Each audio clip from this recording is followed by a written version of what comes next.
Now live. 89.5 WSKB.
Live from the campus of Westfield State University, this is 89.5 FM, WSKB, Westfield. Support for the community programming of WSKB is provided by Westfield Bank. For more than 160 years, Westfield Bank has been an important community presence and commercial leader in the Pioneer Valley, with convenient full banking services in Westfield, West Springfield, East Longmeadow, Agawam, Feeding Hills, Springfield, Southwick, as well as Enfield and Granby, Connecticut. Visit us on the web at westfieldbank.org. We thank the generosity of our underwriters. For more information, please contact the Westfield State Foundation at 413-572-8646.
Good morning, Westfield. It is 6:02. You're listening to WSKB 89.5 FM radio for the Westfield masses. My name is Tina Gorman. I'm your Wake Up Wednesday host, and I am joined at City Hall. Yes. Live from City Hall.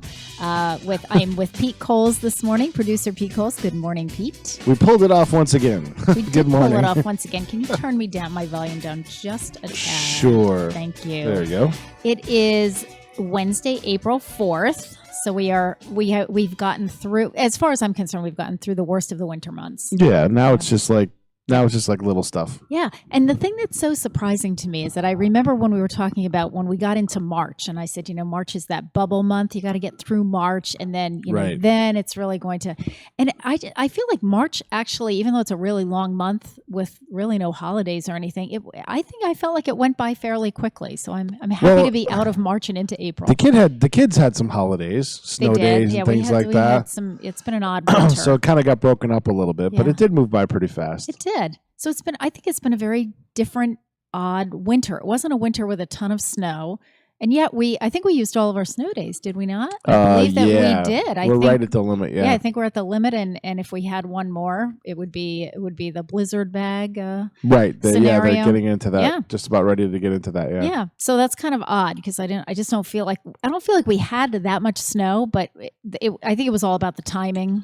No, we had bursts of snow. Like we had did. snow for a couple of days. It packed up for a little while, and then it melted. Yeah, and then we would have a warm rain, and it would melt. Right, and then we'd be dry for a while, and then it would snow for a while. Right. And for some reason, the snow always seemed to fall on my radio day. For whatever reason, I feel like it was midweek. It was usually midweek. Yeah, and then Tuesday we would or have, Wednesday. It was midweek, and then we would have these warm spells. Because there was a couple days where Mark Auerbach phoned in his show on Wednesday too. So, and then the one Thursday show he did too. So. Yep. So, this morning, just so you know, it is raining out there. It was pouring when I left West Springfield this morning. Yes. It was a downpour. And I understand we're supposed to get some gusty winds tonight, like very this gusty winds afternoon tonight. into evening. Yeah, high wind warning. Thunderstorms. Yeah, they're calling for like 60-mile-an-hour winds. And I got guys that have to go up on a tower later this morning. Yeah, so let's get them up and them down. Yeah, exactly. Let's get them on and off. And also possible thunderstorms later on this afternoon. So it's going to be a real mixed bag saying today. that as it warms up, as the warm air pushes in, we might get some thunderstorms. Yeah. There's already a bolt of lightning out in the Pittsfield area. Oh, no this kidding. morning, yeah. Okay, then. So little there convection.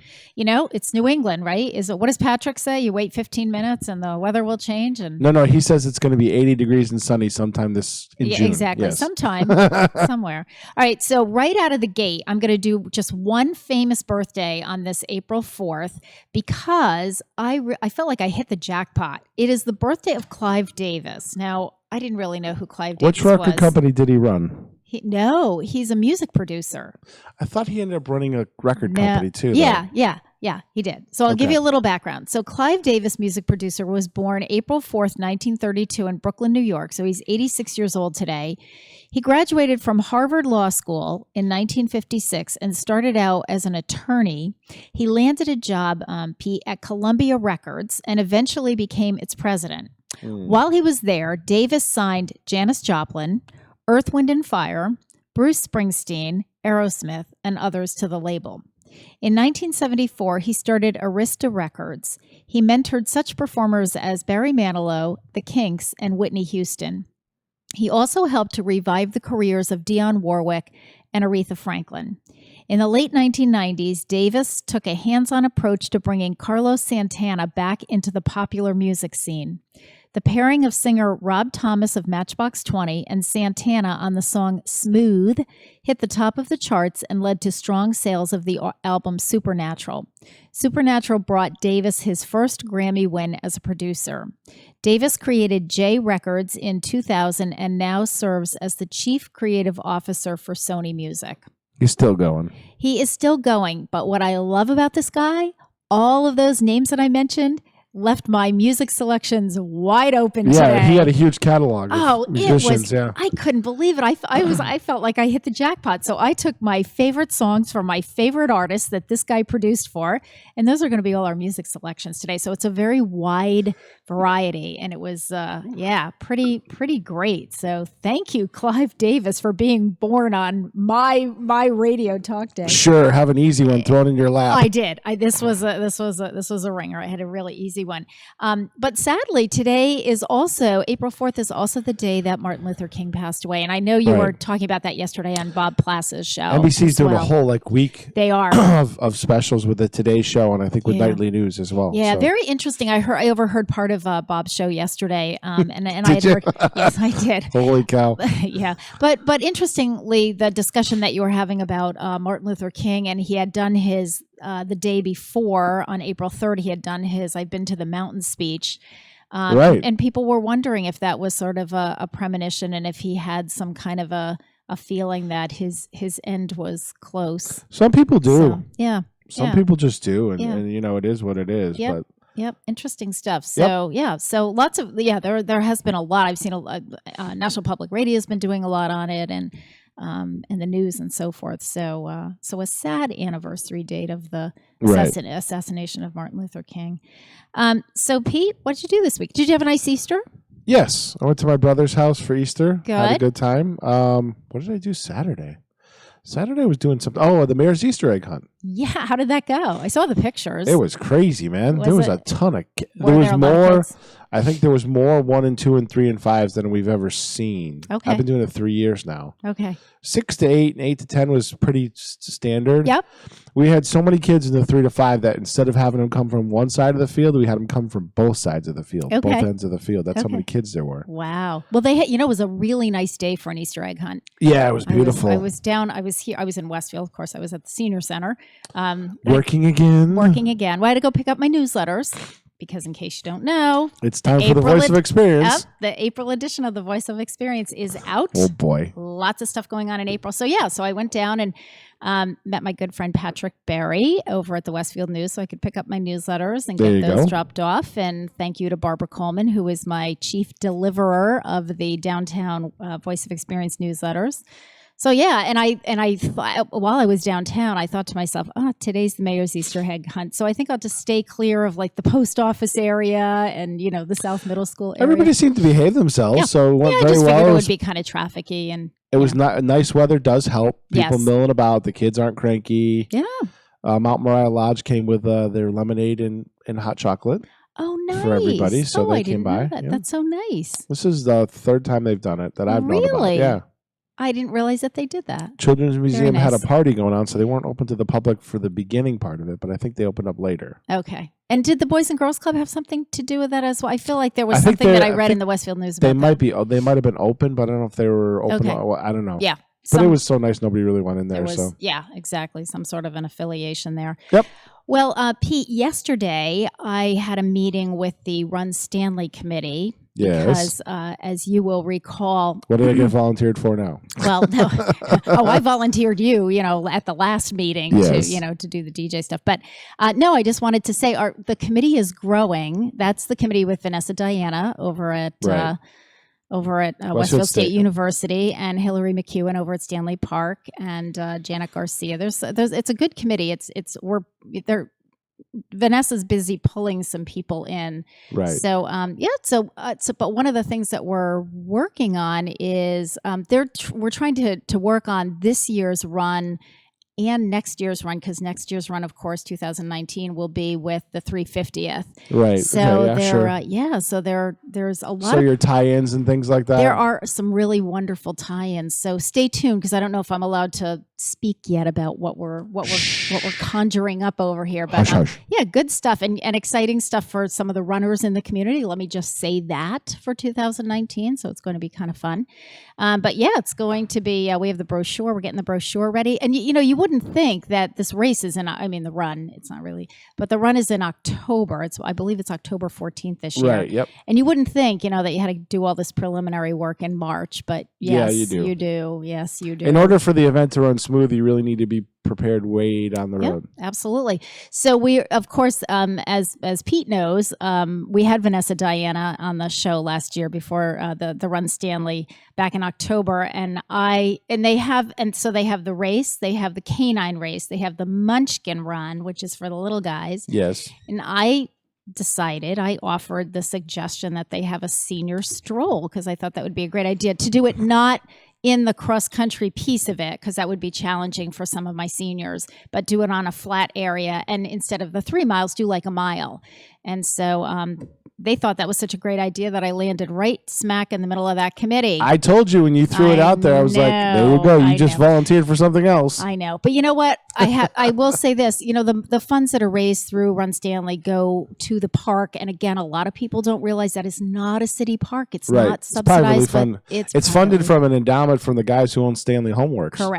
Correct. So it's not part of the city. They don't get funding from the city. So, you know, and it's a lot to keep it up. So, so I'm really happy to help with the committee, and it's a great run. So that's coming up. We have all kinds of things going. I mean, Run Westfield in a couple weeks. Westfield is coming up. I've already got, I mean, that's the end of May. Yep. But I've already gotten the, I think it's middle May. It's 19th. Around the, right. Around, I was going to say it's somewhere right around the 20th. Right. So yeah, I guess that is middle.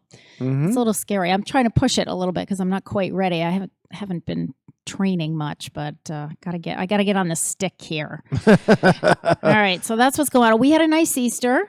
Gary switched the garage and the shed on Saturday, so we got the grill out. So we did some grilling on Easter. We're not big ham people. I know ham is kind of the traditional, Easter thing, but we did swordfish on the grill, and it was outstanding. I thought about smoking something, and then I just said, my brother said he took care of everything. Yeah, let somebody else do the work. I bought a monster kielbasa, and then he's like, I bought it. I'm like, I'll bring that over. And he's like, I stopped by Gowron's and Chicopee and bought 2 big kielbasas, and I was like, oh, you stink. Now I got to freeze all this. Well, I was going to say, just freeze it. And I know. Now, will you smoke the kielbasa? Or is it it's already done? It's already smoked. Yeah, all you really need to do is heat kielbasa. That's it. Right, exactly. So I'll tell you this story before we go to our first break. But years and years ago, I'm Hungarian, and I have relatives in Hungary and Czechoslovakia. And my grandmother's brother came over from Czechoslovakia years ago, and he used to they used to have a meat market over there. So he made homemade kielbasa, and my grandfather had on his property a fireplace, a brick fireplace, not in the house. Right, an outdoor fireplace. Right, outdoor fireplace. And so my uncle, Paul, and my grandfather rigged up smoking the kielbasa. He made it in my grandmother's kitchen, and then they smoked it out on the fireplace, which was out in their backyard. And you can imagine what the neighborhood, what the street smelled like. Kielbasa, it was unbelievable. And he made, if you're going to go through the trouble of doing this, you're going to make lots and lots of it. Oh, yeah. It's this big thing, So, I mean, there were just like smoked kielbasas all over the place. It was the most delicious kielbasa ever. That's why I like Gowron's Easter kielbasa is really, really, really, really good. Yes. Well, Chicopee, home of the. They've been there as long as I've been alive. They've been there. Yeah. All right, so it is 6:15. You're listening to WSKB 89.5 FM, radio for the Westfield masses. My guest, when we come back from this break, is Dr. Gary Gorman. And actually, Gary, this first break song is for you. I know it's one of your favorite songs. We talked about the fact that today is the birthday of music producer Clive Davis, who thankfully produced all kinds of music for great musicians, including Earth, Wind, and Fire. So here is September by Earth, Wind, and Fire. We'll be back.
Support for the community programming of WSKB is provided by Commercial Distributing Company of Westfield.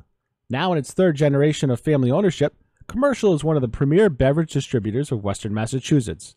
The Placek family and the staff of Commercial Distributing wishes you good times throughout the year and urges you to drink responsibly. Support for community radio on WSKB is provided by Betts Plumbing and Heating Supply Company, an independent, family-owned wholesaler serving Westfield for over 50 years, specializing in plumbing, heating, and industrial piping supplies. On the web at bettsplumbing.com or at 14 Coleman Avenue in Westfield. We thank the generosity of our underwriters. For more information, please contact the Westfield State Foundation at 413-572-8646. It's Tuesday morning from 6 till 8. Wow, it's Tuesday with Bob Plass. Community Radio. 89.5 WSKB. Live from the campus of Westfield State University, this is 89.5 FM WSKB Westfield. Good morning, Westfield. It is 6:21. You're listening to WSKB 89.5 FM radio As Gary for the wipes out Westfield his knee. Yeah, exactly. Sorry, Gary. So my guest is on the It's floor Wednesday. here. It's ow on Wednesday morning. Exactly. Not wow, Not wow on Tuesday Tuesday, morning. ow on Wednesday. You know you could extend that microphone out Yeah, and move over, I'm right? doing That's that. probably a good idea. So we are broadcasting live from Council Chambers at City Hall. So for any of you who feel like coming down and saying hello and visiting, here we are. Bring Gary an ice pack. Yeah, exactly. Gary Yeah. just smashed his knee on the table. You know, table. he's used to being in the radio studio, and this one is a little bit different. That's okay. I'm good. But so I am in Council Chambers with producer Pete Coles, chairman of the board. Good morning again, Pete. Good morning. And my injured husband over here, Dr. Gary Gorman, who just A mere smashed his flesh knee. wound. Yeah, there you go. That's Monty Python. It is 6:22, and it is Wednesday, April 4th. It's a rainy day. It's going to be a really kind of an Rainy, windy. icky day, but not cold. It's supposed to go up into the mid 60s. Yeah, so, we're getting a warm shot of air. yeah, too, we are getting a warm shot. But as Pete pointed out earlier, they're calling for possible thunderstorms, and that's what Right. happens right when we get that warm air Yeah. that overlays the cold air. And Right. Yep. see, I've learned a lot from Pete on this meteorology stuff since I've been doing the radio show. The amateur weather geek on the other side of the table. There you go. Yes. There you go. Absolutely. So I should suspect our track meet will be canceled today. Well, I don't know. Gary coaches I would track think so. at East Longmeadow High School. So we're not sure about that. What time is the meet supposed 4 to o'clock. start? Yeah, I don't know. That's when the Somewhere wind's al- supposed to start picking up. Yes, Right. yeah, I did and actually the hear that. thunderstorms, yeah. And Yeah. the fields are just going to be wet Yeah, anyway. they're gonna Yeah. be sopped. It was when I don't know what it was like, what it was doing when you Yeah, left it was there, but spurting it was on and off pretty hard it at times. was Yeah. pouring when I pulled out of the driveway and I thought, oh my goodness. All right, so Dr. Gary Gorman, Yep. chiropractor with Riverbend Medical Group in Agawam. He's trying to get situated here. I'm good. I feel like but you're good. so turned around. I know. I feel like I just had dinner and I'm having a cup of coffee or something, waiting for dessert, sitting here with my leg crossed, Okay, all right. kitty corner. All right. So, Garzy, what do we want? What are we going to talk about today? Well, last week wasn't month. it seemed like last week. It does. Wasn't a lot I has here last Wednesday? A lot has happened in the last month. Last month we talked a bit about our family experience regarding putting my mom into long-term care, and we barely scratched the surface on that. So I thought we would continue on that a little bit. And I feel that there's two main topics that I want to at least address today at some level, and one is communication amongst everybody, Okay. and two, realistic goals and expectations Okay. with Sounds everybody. like two really good topics. Where would you like to start? Well, let's briefly start with communication. Communication with family to physician. I think Okay. that's just a good place to start. And then Okay. we could digress a little bit and start talking about realistic goals and expectations. Then we could come back through with communication. In my personal experience, what had happened is that when my mom was put into long-term care, her primary care physician basically changed because it was difficult for her to go from long-term care facility, take an ambulance, go outpatient to the doctor's office and back and forth. So she ended up under the care of the physician that did house calls or facility calls to Regency where my mom was located. All right. So let's back up a little bit okay. on that. So your mom went. She had been back and forth to the hospital, Right. and back and forth to a rehab facility. The name of the rehab facility was Regency. This was down in Right. northern New Jersey. The rehab part of the facility was actually part of a long-term care facility, Correct. much like our skilled nursing facilities here in Right. Westfield. A lot of them have a rehab unit, Right. whether it's a kind of a hallway or a wing, but Right. usually in most cases it's a wing. And that was the same here. So the first floor was the rehab floor, and she was actually in rehab for a couple of months, back and Right. forth from between rehab and brief hospitalizations. Right. At the point where she had kind of maxed out of the rehab and it didn't look like she was going to progress anymore, Right. she was moved to what would be considered the long-term care part of the facility, Correct. which in this case, in this particular facility, were floors 2 through Right. 7 or 6. 8, whatever Right. it was, 2 Yep. through 6.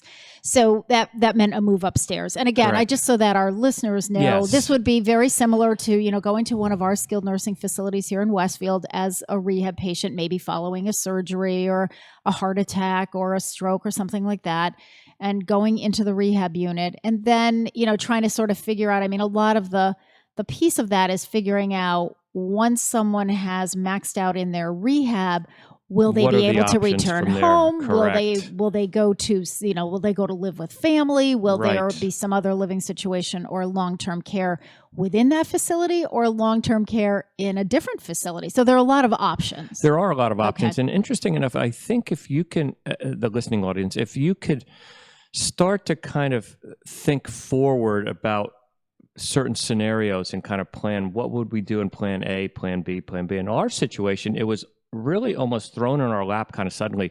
My mom was up here at the senior center for a Christmas party in early December. Came to the holiday gala at the end of and November. she was driving yeah. in the middle of November. Yeah. And then early to mid-December, she was hospitalized, never went back to her apartment. So Correct. between the middle of December till when she passed away in the middle of March, we had many, many decisions to make in discussing a lot of things with a lot of different people. And I think that's really where, if you can prepare in advance of saying, okay, someday down the road, Yes. if this happens, we could do A, B, or C, and we could see what happens at the time. And we need to put our ducks in the right order in advance. We were putting our ducks in order kind of as they were happening. As you went along. And And you know what, Gare, I think one of the things to kind of bring out to people is I think that's very difficult for older adults to do, because what you're trying to do is say, what if something bad happens to me?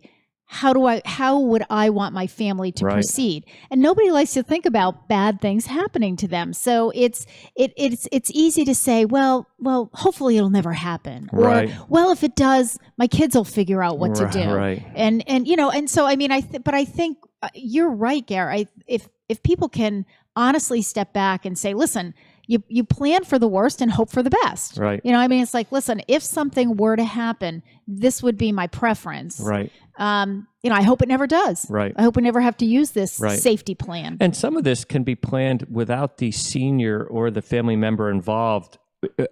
And I only say that because you could start gathering information, and they don't need to know that information, but they need to be part of the process of decision making when the decisions are being made.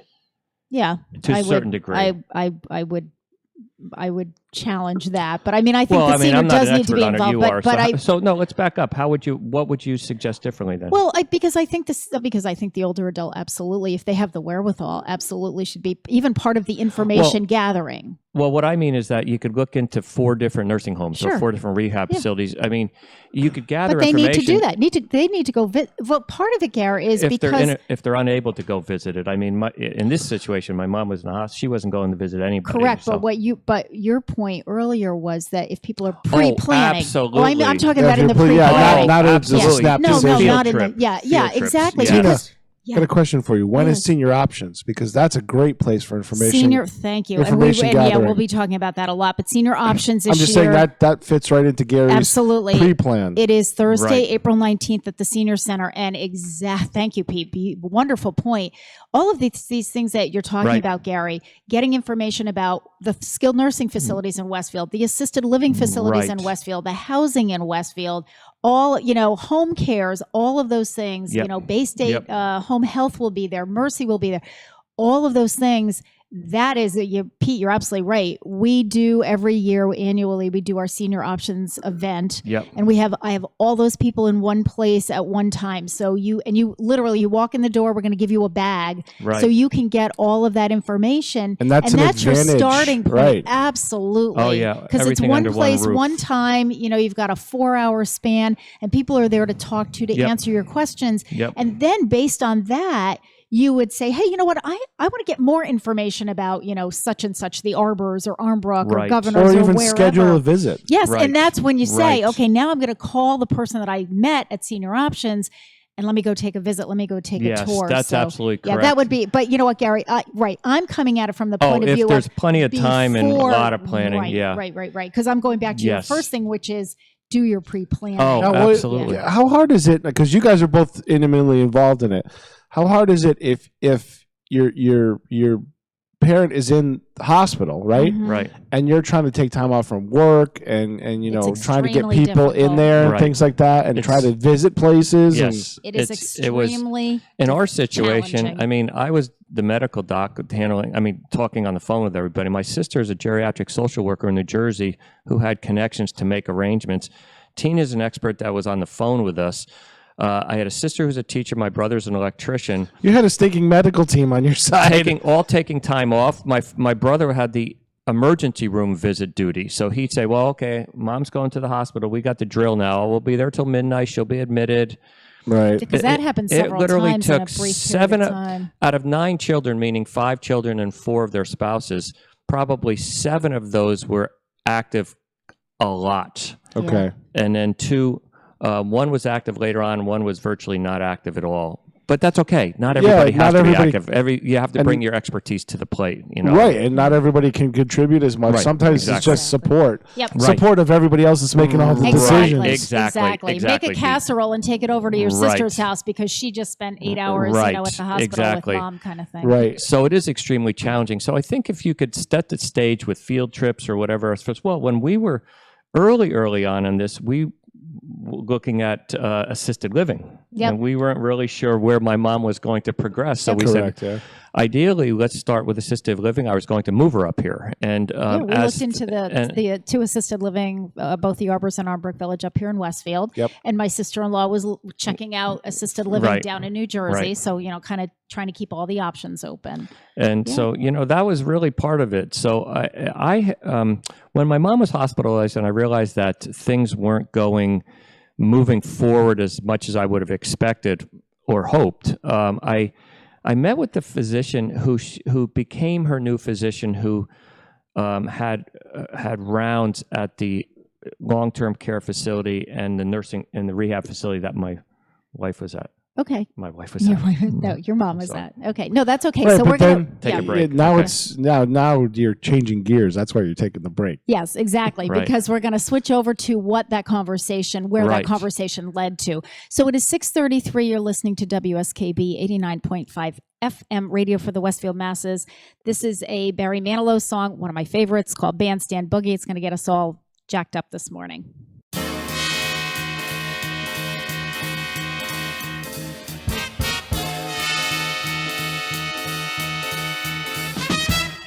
We're going hopping today, where things are popping, a Philadelphia way. We're gonna drop on all the music they play on the bandstand.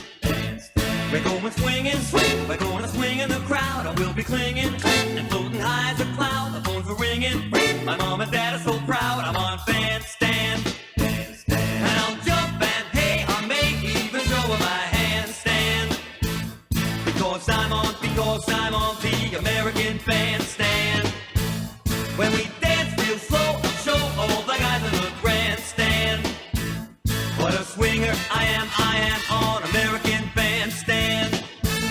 We're going hopping today, where things are popping, the Philadelphia way. We're gonna drop it on all the music they play on the bandstand.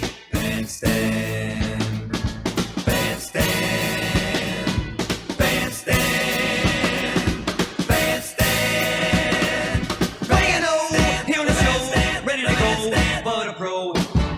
make 'em a mark. See, this joint is jumping.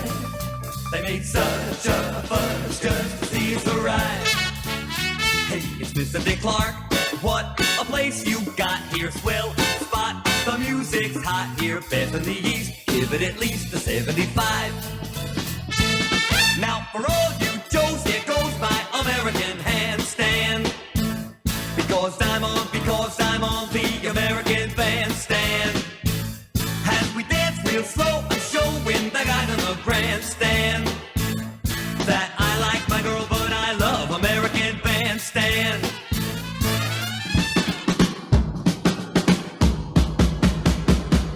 The singer's crooning, he gave the greatest good cheer, my baby swooning in front of all the TV. So if you're tuning, you'll see my baby and me on the bandstand. And now we're hopping, and we'll be hopping all day when things are popping. Fill the very way, and you can drop it on all the music they play on the bandstand. And we'll rock and roll and stroll on American. Lindy hop and slop, it's American. Tune in, I'm on, turn on, I'm in, I'm on.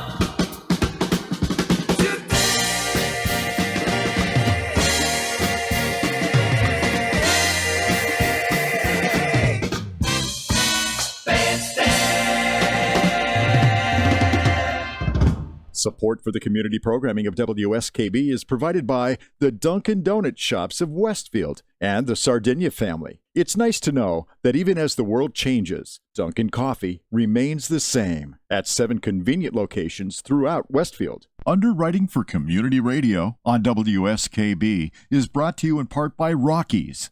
Over 30 convenient locations throughout Massachusetts, Rhode Island, New Hampshire, Connecticut, and Florida. One of the nation's largest ACE dealers. Expertise and great product selection in paint, hardware, lawn and garden. That's Rockies. Rock solid service since 1926. On the web at rockies.com. Underwriting for WSKB's community radio programming is brought to you in part by CrossFit Swarm, offering CrossFit, Beck's Body Express boot camp style classes, as well as Swarm Fit cardio fitness classes, incorporating fitness moves and choreographed to fun, upbeat music. CrossFit Swarm's coaches provide the most current, highest quality training, nutrition, and fitness programs. On the web at CrossFitSwarm.com or at 4 Coleman Avenue in Westfield. Support for the community programming of WSKB is provided by Bay State Dental. Comprehensive dentistry at 14 convenient locations in Springfield, Chicopee, Longmeadow, West Springfield, Belchertown, East Longmeadow, Ludlow, Northampton, Greenfield, and Wilbraham, as well as 29 Broad Street in Westfield. Bay State Dental makes it a priority to help you achieve and maintain the healthy smile you deserve. On the web at baystatedental.com. We thank the generosity of our underwriters. For more information, please contact the Westfield State Foundation at 413-572-8646. It's Tuesday morning from 6 till 8. Wow, it's Tuesday with Bob Plass. Community Radio. 89.5 WSKB. Live from the campus of Westfield State University, this is 89.5 FM WSKB Westfield. Good morning, Westfield. It is 6:38. You're listening to WSKB 89.5 FM, radio for the Westfield masses. My name is Tina Gorman. I'm your Wake Up Wednesday host, and we are broadcasting live from Council Chambers at City Hall. I'm here with producer Pete Coles. Good morning, Pete. Good morning. And my guest this morning is Dr. Gary Gorman, chiropractor with Riverbend Medical Group in Agawam. Good morning again, Gary. Well, good morning. So we're discussing a lot this morning. It's kind of a personal case. Gary's mom just passed away, but prior to that had gone through a lot with long-term care and hospitalizations and so forth. So I think we're trying to, in a relatively short period of time. In a very short period of time. It was in start to finish was 3 months. Yeah, start to finish. So, but anyway, so we're talking about communication both amongst the family, with the older adult, and as well as the medical profession. Right. So what you were saying, Gary, was once the decision was made for your mom to go from the rehab unit to remain in long-term care, you switched primary care physicians because her primary care physician was, kind of in the next town over, but it would mean every time she had to go, he didn't come to the facility. So she had to go to him. So that was medical transportation. You couldn't just put her in the car. And actually, when we made that decision was from when we realized that my mom could not go back to her apartment. Correct. Very early on, when she was in rehab for like 2 months. Yeah. And so very early on, while she was in rehab, one of the primary care physicians in the town who had privileges and who saw patients at the facility assumed my mom's care. So he was taking over care kind of late in the game. But her primary care physician, who was hers for a while, was available, and their practice continued to see my mom when she was hospitalized. So it was almost like a team effort on that particular situation. But it was much easier. My mom could be seen in the facility.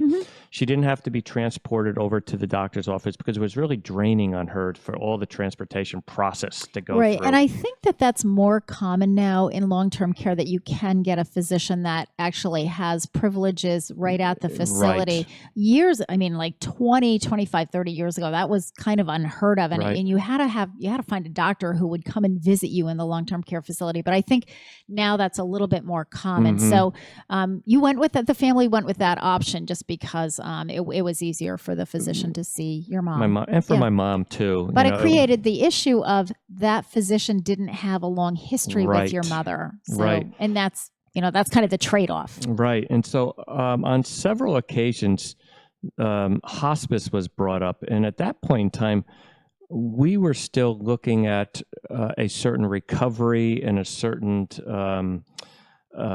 living arrangements and things like that. And so I said I called the physician's office. I said, I'm going to be coming down to visit my mom. I need to meet with you face to face here because I want to make sure we're on the same page.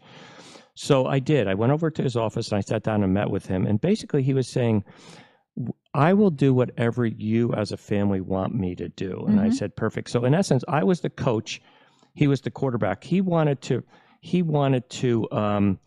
take whatever wishes that we had and being reasonable to follow through with those, to work with the family on that, so we're all on the same page. And I really appreciated that. He was also a third party. He was also an independent voice, so he could pull a little bit of the emotions out of it. And when ultimately you have to come up with the decision of, are we doing this for us, or are we doing this for mom? And when is it time to bring hospice into it? When is it the time?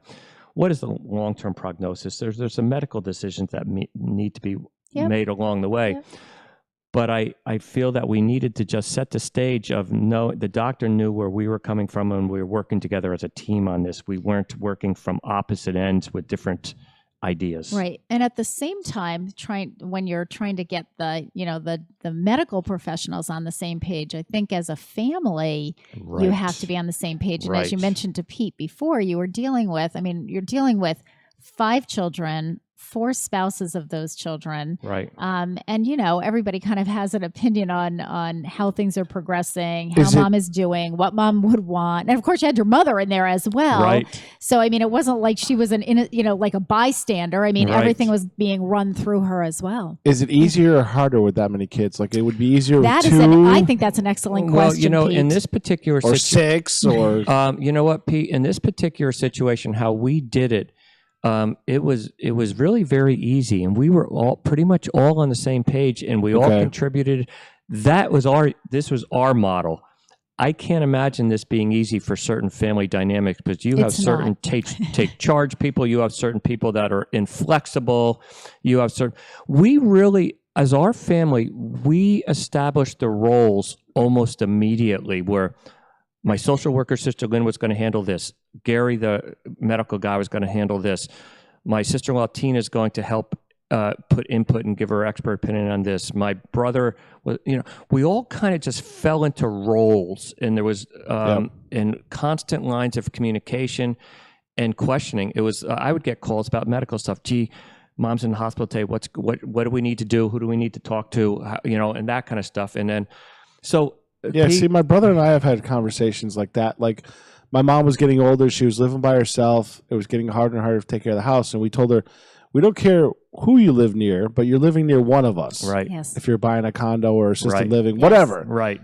and we already made those decisions. She ended up living with my brother, but now moving in with my brother. But we made those calls early on. Right. So. You know what, P? It's interesting that you bring that up because when my parents were alive, many years ago, my family's very scattered now. I had a brother in Maine, and I'm in Massachusetts. I have a brother in Tennessee and a brother in New Jersey. And my father's brilliant idea.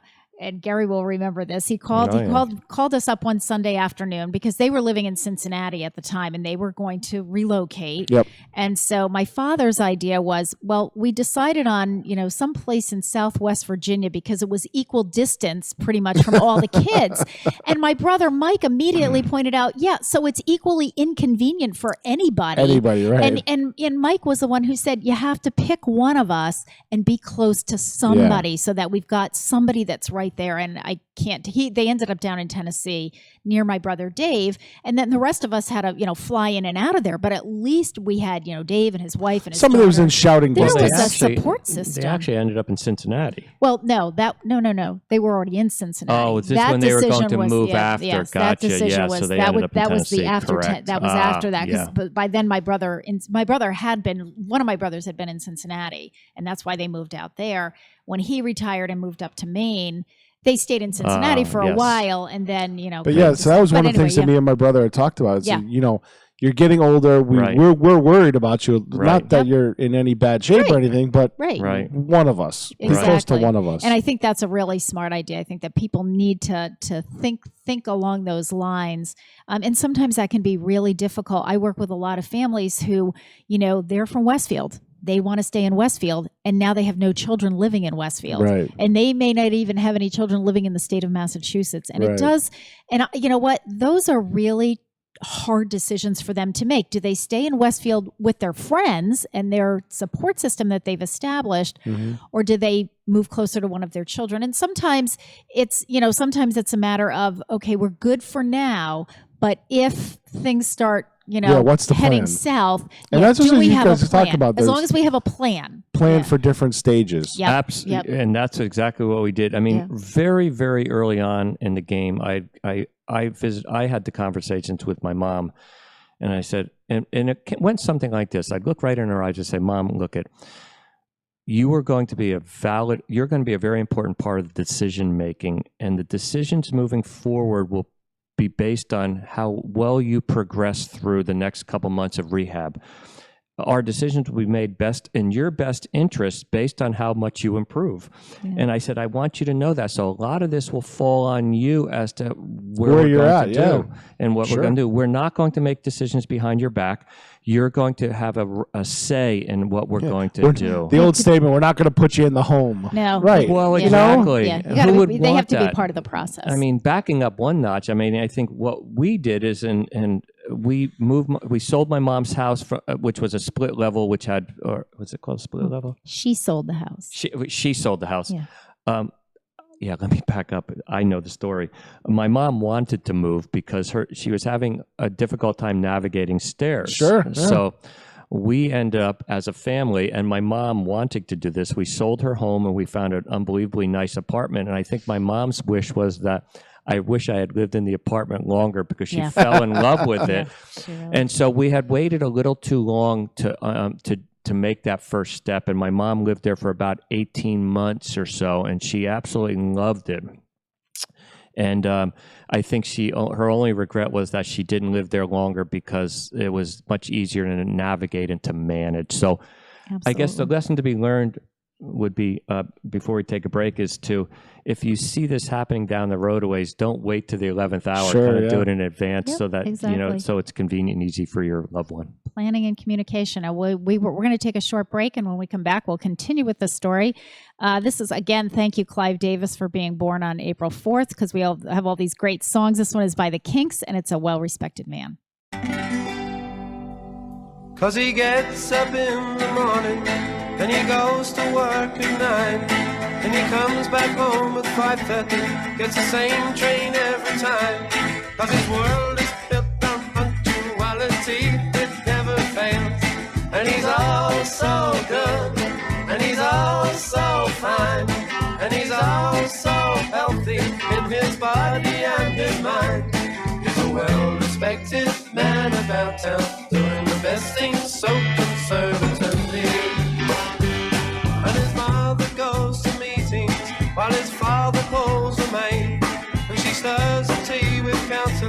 or discussing foreign trade. And she passes looks as well as bills at every suave young man. And she's all so good, and he's all so fine, and he's all so healthy in his body and his mind. He's a well-respected man about town, doing the best thing so conservatively. And he likes his own backyard, and he likes his fags the best, 'cause he's better than the rest, and his own sweat smells the best. And he hopes to grab his father's ring when paper passes on, 'cause he's all so good, and he's all so fine, and he's all so healthy in his body and his mind. He's a well-respected man about town, doing the best thing so conservatively. And he pays his salt to show, and he goes to the regatta. He adores the girl next door, 'cause he's dying to get at her. But his mother knows the best about the matrimonial stakes, 'cause he's all so good, and he's all so fine, and he's all so healthy in his body and his mind. He's a well-respected man about town, doing the best thing so conservatively. Support for the community programming of WSKB is provided by the Barnes and Noble College Bookstore in the Ely Campus Center, offering Westfield State t-shirts, sweatshirts, and gift merchandise, all of your academic needs, and offering textbook materials in new, used, ebook, and rental formats.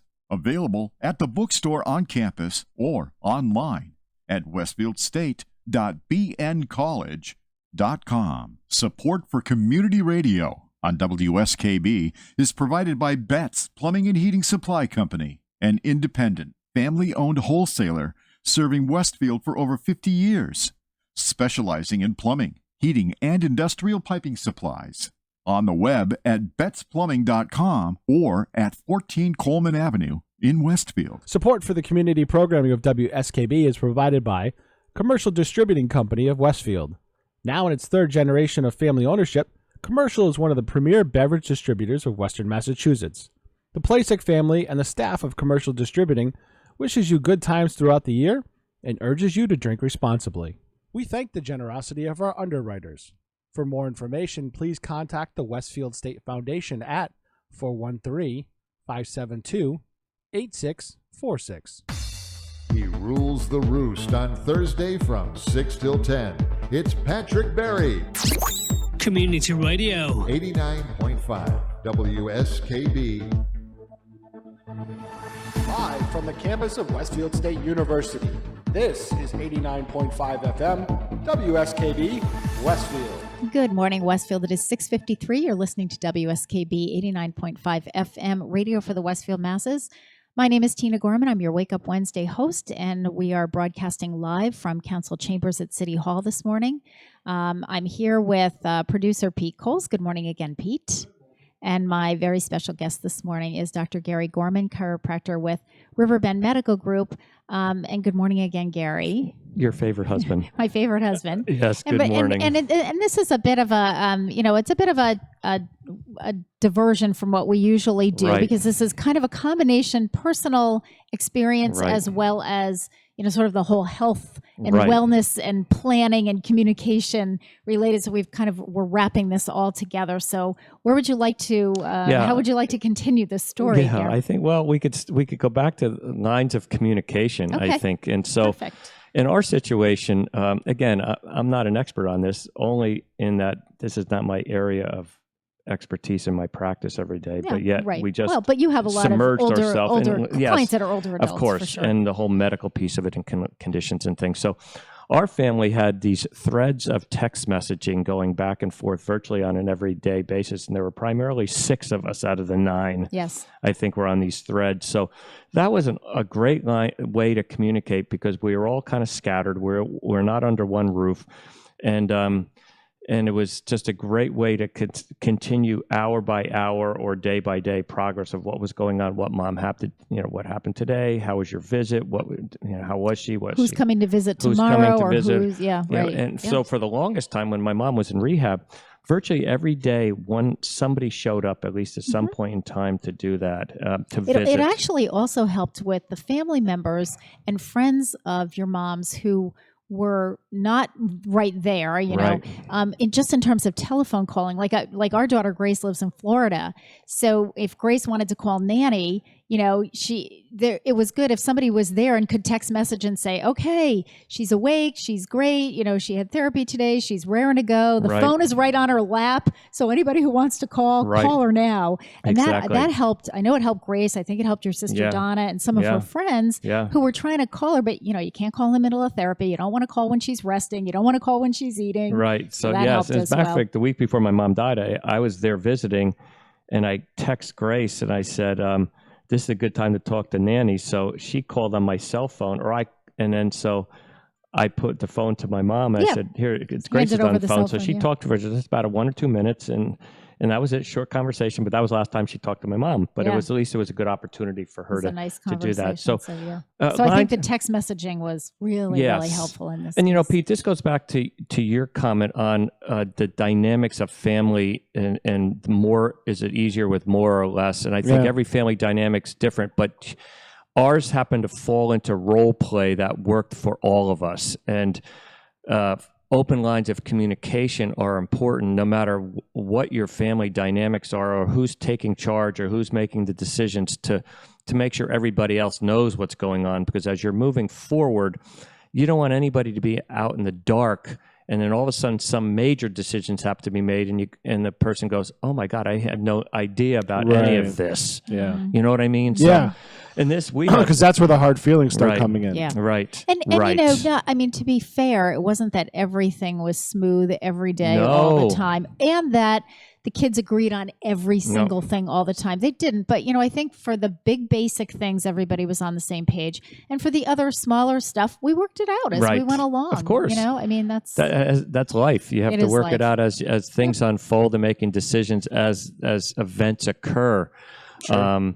So that, I think communication is crucial amongst family members, including the person who's in the facility, whatever it is, the family. Obviously, they're sort of the center. They're the nucleus, the center of everything. Stage. Yeah, absolutely. And then family to medical, and I talked about that little piece of it, both with the physician who's doing it, the charge nurse. I mean, my brother and I are like we're the welcoming committee. We go in and we embrace everybody. So my whole goal to go down and visit was to try to embrace all the staff members that were working directly with my mom and bring them in as part of our family. And we really pretty much succeeded in most cases.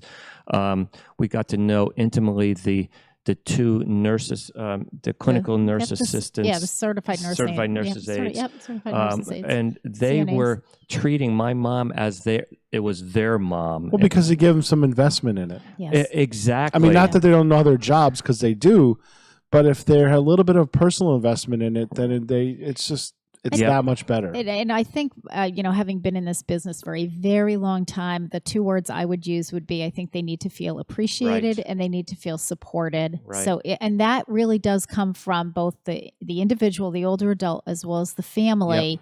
Yep. Just feeling that you appreciate what they're doing for your loved one.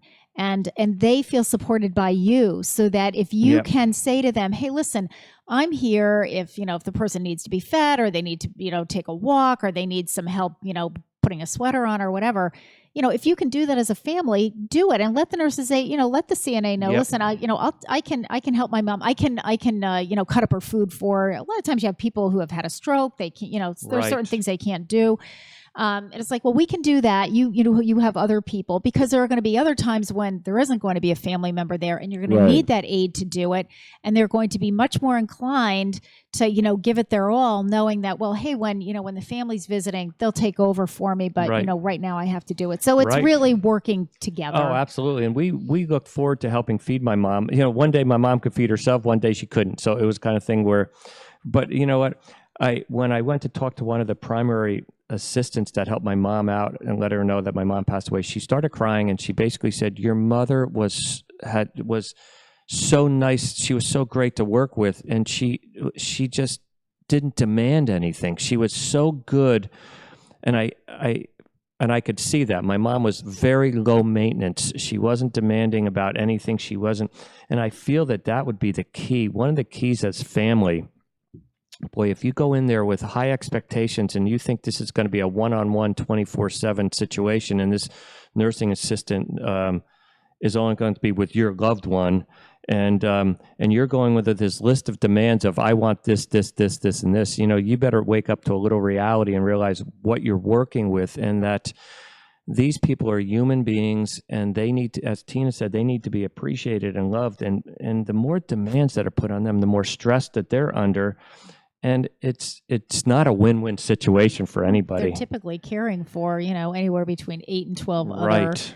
other people. And, Right. Yeah, the only time that changes is if you have unlimited funds and you can pay for a staff to show up at the That's house. correct. One-on-one, That is exactly. correct. That's the Or only you way can, that you changes. can also do one-on-one in a long-term care facility. I actually had a couple of families do that. Yeah, it's But you very have to have unlimited expensive. funding, And yeah. that's exactly it, because then you're paying not only for the long-term care facility, but in addition, You're paying for a staff member. You're paying for extra nursing Right. care that you bring in. Right. It's not, it's not realistic for 99%. And we will of the talk people about that work. next month, because Okay. that's Yeah. part of realistic goals and expectations. Okay. And So that's, we can I pick think we this could up spend that with- whole topic. But also on the last communication piece, Sure. and we could review this again next month, is that staff to staff. And also, Huge. when They pass along to the next shift. Absolutely. And so my mom was going through a little situation of she was on a medication that made her have her bowel movements and urination more frequently for a particular condition. So she was hospitalized for about 3 hours for dehydration. And so consequently, I came up with a kind of a figure, how do we figure this out? How much water mom's drinking during the course of the day? Right. And as long as the staff knew I got a bottle from the college and with a straw in it, and it had X number of ounces of fluid. And as long as she drank 2 of those a day, so when the staff would come in and see the bottles half full, they would go get ice and fill it up, and making sure that the water container was, how can you count those little sippy cups that are sitting on the tray? Yeah. I had 47 Shot glasses. sippy cups Well, today. and plus you don't Right. really know who came in and dumped it out because it was warm and put more water in. Right. So it's like, well, did you have one of those?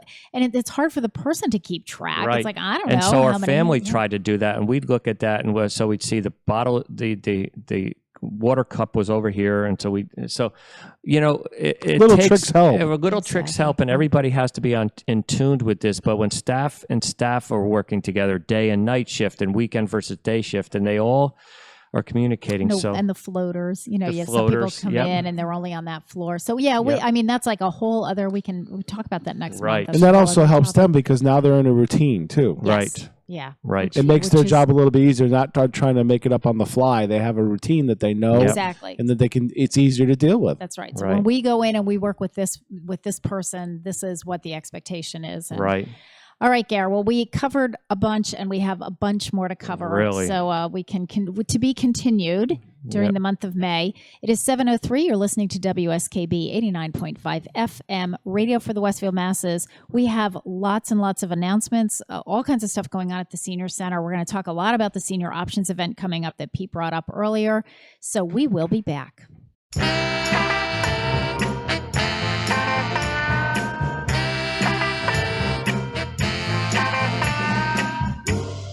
What you want, baby, I got it. What you need, do you know I got it? All I'm asking is for a little respect when you come home. Hey, baby, when you get home, mister, I ain't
Support for the community programming of WSKB is provided by Bay State Noble Hospital, a brand new name for a Westfield institution which is improving the health of our community every day with quality and compassion. Noble Hospital and Bay State Health, better together. WSKB's programming is generously underwritten by Whip City Fiber, Westfield Gas and Electric, where they offer gigabit internet speed. Whip City Fiber, turning Westfield's neighborhoods into fiberhoods. On the web at whipcityfiber.com. We thank the generosity of our underwriters. For more information, please contact the Westfield State Foundation at 413-572-8646. It's Tuesday morning from 6 till 8. Wow, it's Tuesday with Bob Plass. Community Radio. 89.5 WSKB.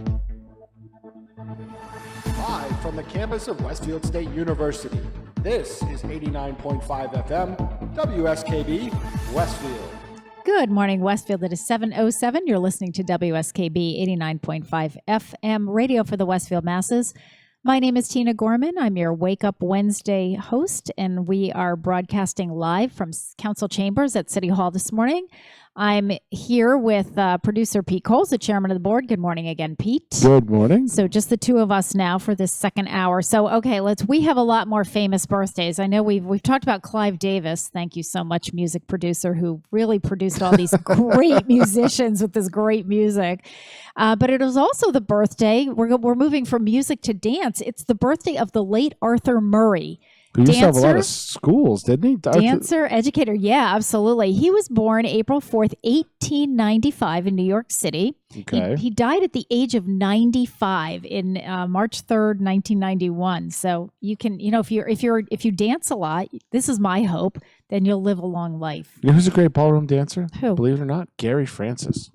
Oh, yes, I knew that. Did you know that? that? Yes, I knew that. Awesome Yes. Well, he's actually Gary's he's a teacher, I think, too. Yeah, and he does. He's. I think I'm gonna get him over at the senior center to do an evening ballroom dancing kind of thing. Yeah, he and I have been talking for months, way before the new senior center was built. Uh-huh. Yeah. So Arthur Murray quit his job at an architectural firm to take ballroom dancing lessons from Vernon and Irene Castle. In 1912, he set up a correspondence course, sending paper footprints through the mail for students to follow. I think that's hysterical. He promoted his franchise of dance studios through radio, a best-selling book, and a television show. Murray resigned in 1965, but as we know, his studios still exist. So happy birthday to the late dancer Arthur Murray. It is also the birthday of the late Maya Angelou, poet, author, civil rights activist. She was born April 4th, 1928 in St. Louis, Missouri, and she died at the age of 86 back in 2014. Maya Angelou became the first Black female streetcar conductor in San Francisco, California in the 1940s. Maya Angelou's 1969 autobiography, I Know Why the Caged Bird Sings, is the first nonfiction bestseller by an African-American woman. Maya Angelou recited one of her poems at President Bill Clinton's 1993 inaugural ceremony, marking the first inauguration recitation since 1961, when Robert Frost delivered the poem The Gift outright at President John F. Kennedy's inauguration. So a real dry spell in between, yep.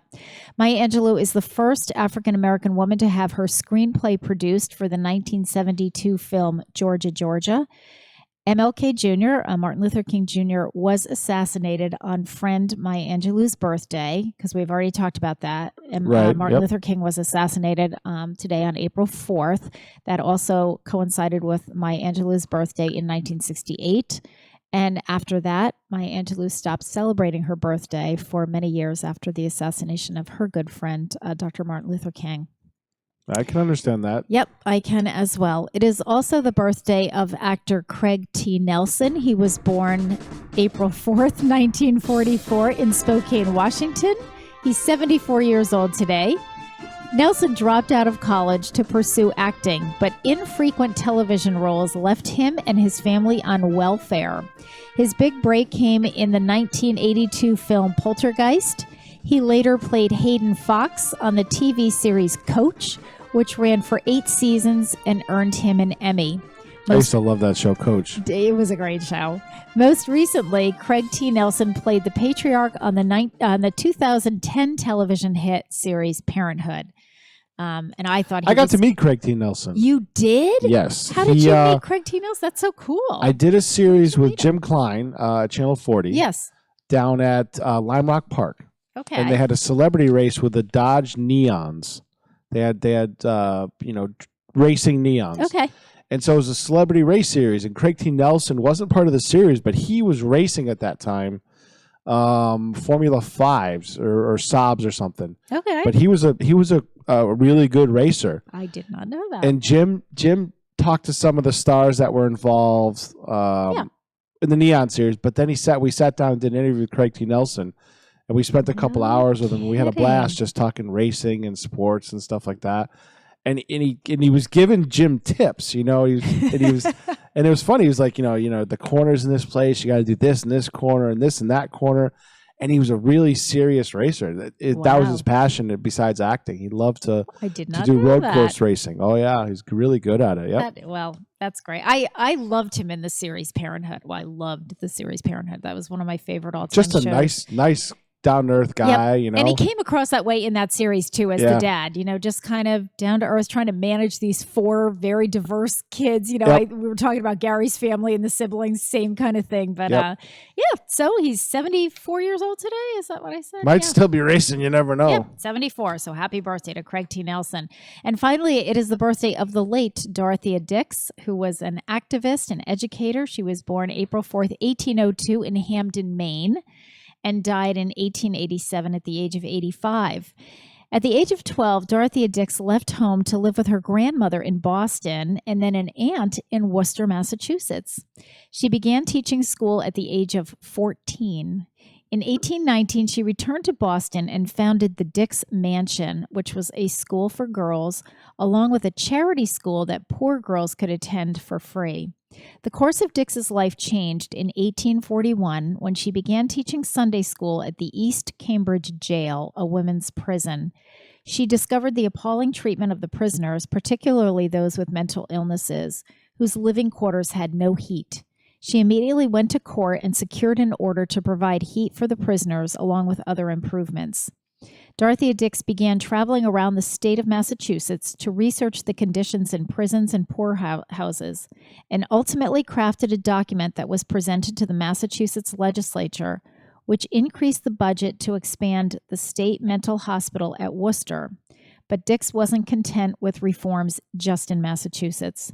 She toured the country documenting the conditions and treatment of patients, campaigning to establish humane asylums for the mentally ill, and founding or adding additions to hospitals in Rhode Island, New York, New Jersey, Pennsylvania, Indiana, Illinois, Kentucky, Tennessee, Missouri, Maryland, Louisiana, Alabama, South Carolina, and North Carolina. That is a motivated woman. She was amazing. Yeah. When the Civil War broke out in 1861, she volunteered her services and was named superintendent of nurses.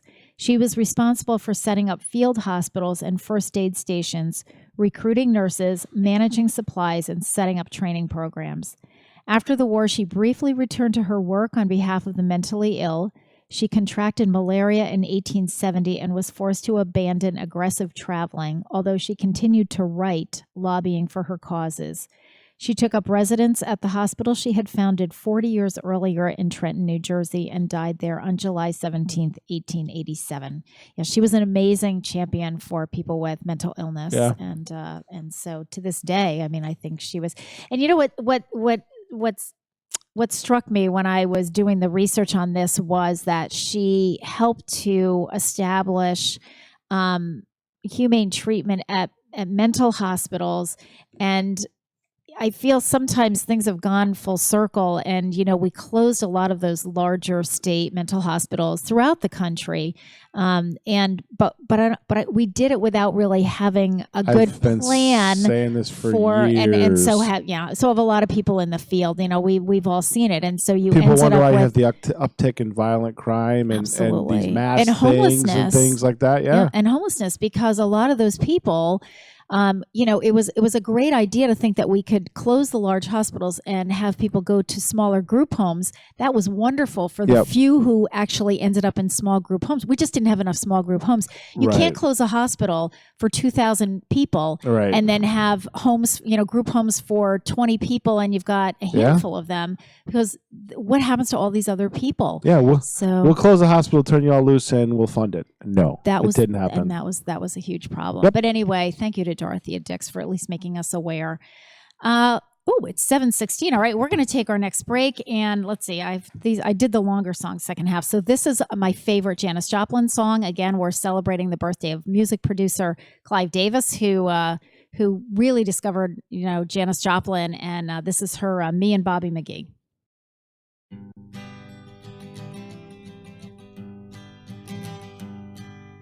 Busted flat in Baton Rouge, waiting for a train, and I was feeling near as faded as my jeans. Bobby thumbed a diesel down just before it rained and rode us all the way to New Orleans. I pulled my harpoon out of my dirty red bandana. I was playing soft while Bobby sang the blues. Windshield wipers slapping time, I was holding Bobby's hand in mine. We sang every song that Javi knew. Freedom's just another word for nothing left to lose. Nothing, I mean nothing, honey, if it ain't free. No. Yeah, feeling good was easy, love, when he sang the blues. Feeling good was good enough for me. Good enough for me and my Bobby, yeah. From the Kentucky coal mine to the California sun, yeah, Bobby shared the secrets of my soul. Through all kinds of weather, through everything we've done, yeah, Bobby, baby, kept me from the whole world. One day up near Salinas, I let him slip away. He's looking for that home, and I hope he finds it. But I trade all of my tomorrows for one single yesterday, to be holding Bobby's body next to mine. Freedom is just another word for nothing left to lose. Nothing, that's all that Bobby left me. But if feeling good was easy, loud when he sang the blues, hey, feeling good was good enough for me. Good enough for me and my Bobby, yeah. La da da, la da da da, la da da, la da da da, la da da, la da Bobby, yeah. La da da da da, la da da da da, la la la Bobby, yeah. La da da, la da da da la da da, la da da la da da. Hey, na Bobby, na Bobby McGee, yeah. La da la da la da da, la da da la da la da la. Hey, na Bobby, na Bobby McGee, yeah. Now when I call him my lover, call him my man, I said I call him my lover.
Support for community radio on WSKB is provided by Betts Plumbing and Heating Supply Company, an independent, family-owned wholesaler serving Westfield for over 50 years, specializing in plumbing, heating, and industrial piping supplies. On the web at bettsplumbing.com or at 14 Coleman Avenue in Westfield. We thank the generosity of our underwriters. For more information, please contact the Westfield State Foundation at 413-572-8646. Friday mornings is something different on 89.5 FM. It's JP's Talk About Town. Community radio. 89.5 WSKB. Live from the campus of Westfield State University, this is 89.5 FM, WSKB, Westfield. Good morning, Westfield. It is 7:22. You're listening to WSKB 89.5 FM radio for the Westfield masses. My name is Tina Gorman. I'm your Wake Up Wednesday host, and we are broadcasting live from City Hall. We are in council chambers. I'm here with Pete Coles, producer Pete Coles. Good morning again, Pete. Good morning. So just to let people know, we broadcast live from council chambers on the first Wednesday of the month because following my show is the mayor's show. Mayor Brian Sullivan has his show with Denny Akins and Amber Danahy, and so it's kind of more convenient for the mayor to do it here from City Hall.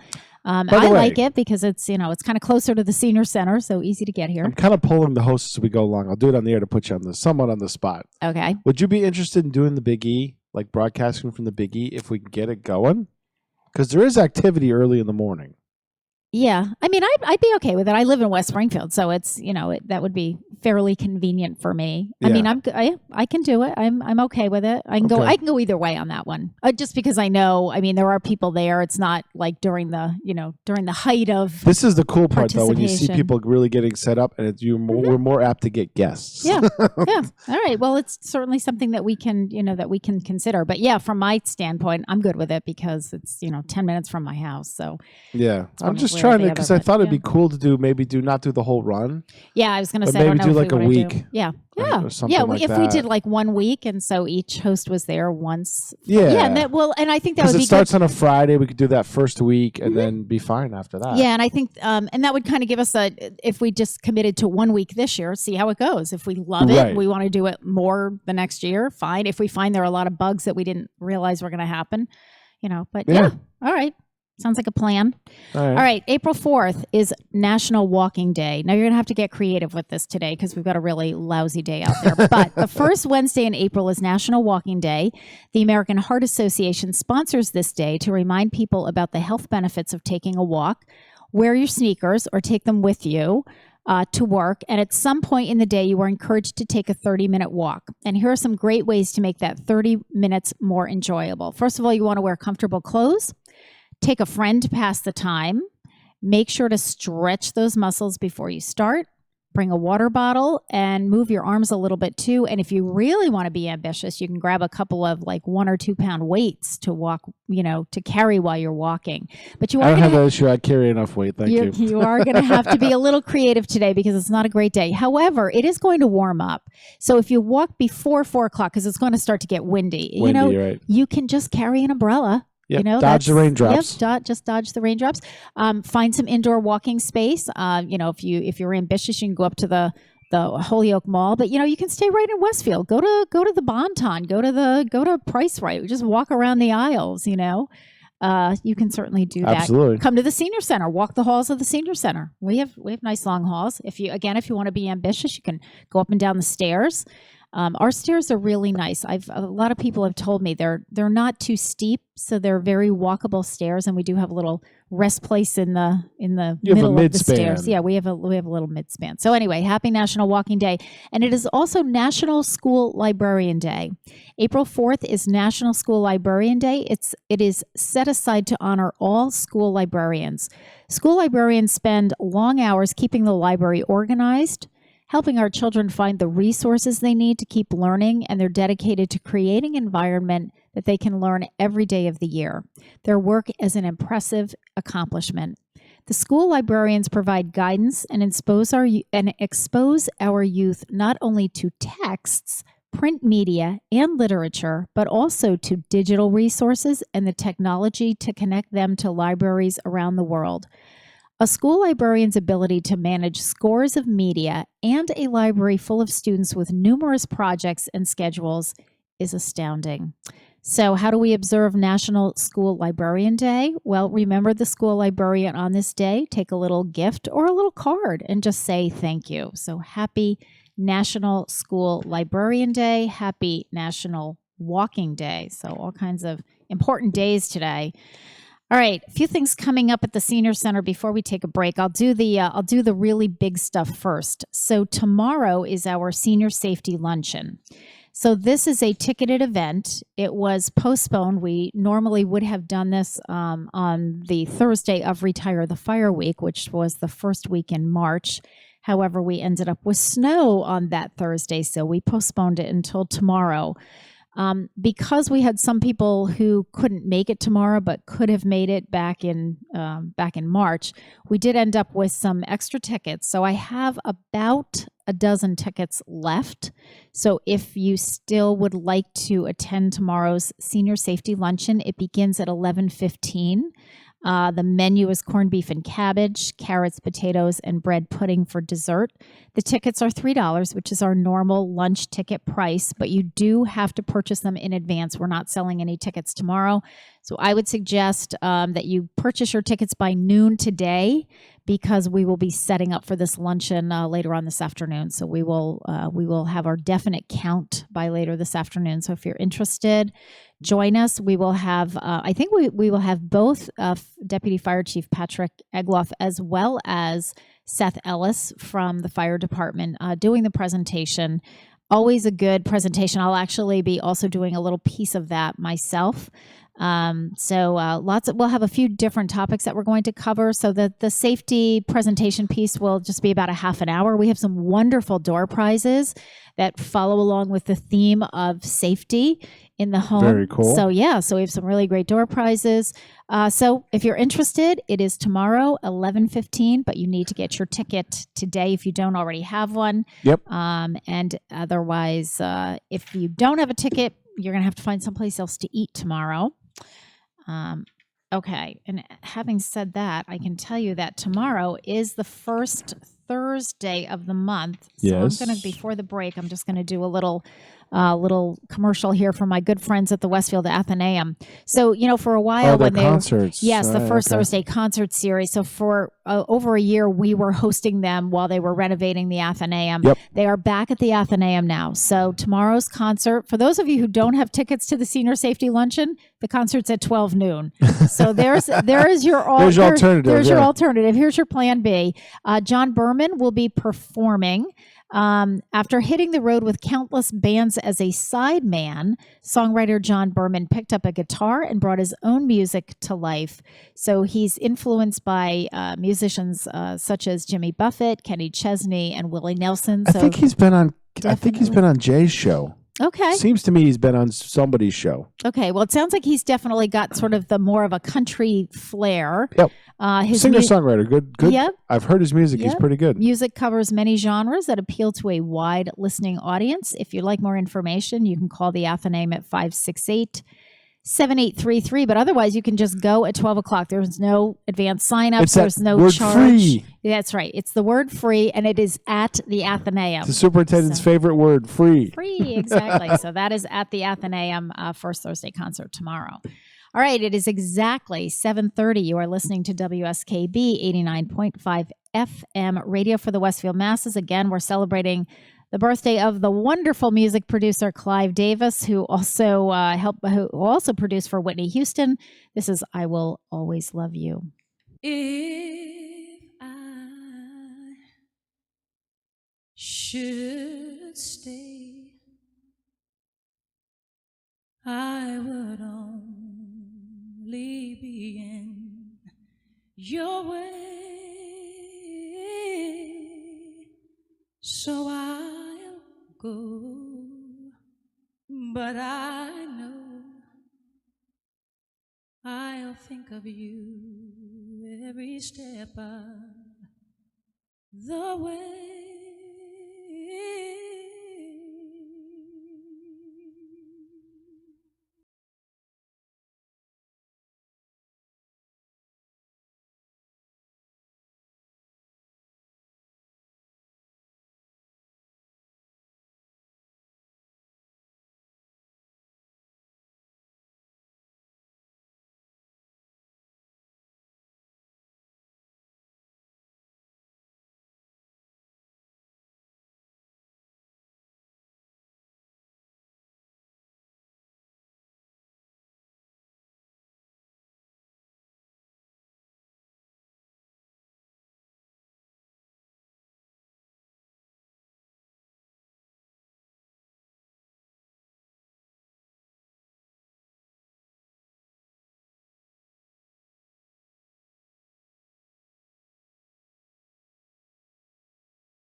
meeting all of your technology needs.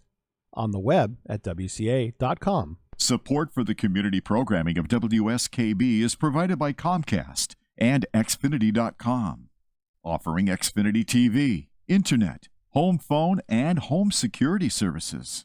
Information on all that Xfinity has to offer in the Westfield area is available online at Xfinity.com. We thank the generosity of our underwriters. For more information, please contact the Westfield State Foundation at 413-572-8646. He rules the roost on Thursday from 6 till 10. It's Patrick Berry, Community Radio. 89.5 WSKB. Live from the campus of Westfield State University, this is 89.5 FM, WSKB, Westfield. Good morning, Westfield. It is 7:36. You're listening to WSKB 89.5 FM, radio for the Westfield masses. My name is Tina Gorman. I'm your Wake Up Wednesday host, and we are broadcasting live from Council Chambers over at City Hall on Court Street this morning. I'm here with producer Pete Coles, the chairman of the board. Good morning again, Pete. Good morning. So we just heard about Patrick Berry's Westfield News radio show. His guest just actually walked by. Yes, his guest tomorrow will be city engineer Mark Crosati, and it's spring is here, and I know that Patrick likes to have Mark on the show. Probably 3 or 4 times a year just to give an update on what's happening at that particular time. And of course, this is, I think, one of the busiest times. We're heading into spring. So Mark's, everything starts happening all over the city now that the weather is warming up, and we can work on roads and we can work on bridges and we can work on all kinds of stuff. So Mark will be Patrick's guest tomorrow, 6 to 8 a.m. And now are you broadcasting from Tiger's Pride now on Thursday mornings? Correct. Yes. So that's the deal. And people can stop by. It's not, yes, yeah. I know he hasn't been putting it in his announcements, but people are welcome to stop by and see the show if they want to. I know that the students start setting up when we get towards 10 o'clock to start because they open at 10:45. So, but yeah, you can come and stop in. Sure. Right. And so for those of you who don't know, Tiger's Pride is located at Westfield Technical Academy. And it's the marvelous restaurant type. I don't know what the Friday buffet. You can't beat it. Exactly. So anyway, yep. So that so that's Patrick's show tomorrow, and that's followed by In the Flow with Rob and Joe. Is that right? And then it's called Tiger Talk. Oh, Tiger Talk. But their tagline is In the Flow with Rob and Joe. Okay. So and then Superintendent Spotlight. And then Stefan Zaporowski's on. So. Lots of good stuff going on the radio tomorrow. Of course, following my show at 8 o'clock today will be the mayor's show with Denny Akins, Mayor Brian Sullivan, and Amber Danahy.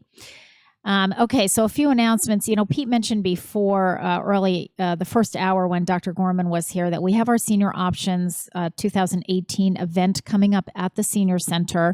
You will start to see lots of publicity on this, both in the Westfield News. We'll have the flyers will be hung around town this week. And it is the whole back page of the of April's Voice of Experience newsletter, and I want to thank Patrick Berry for providing that for us. So what will happen at the Senior Center on Thursday, April 19th, between 10 a.m. and 2 p.m. is we will have it's kind of an overall health and wellness expo, really.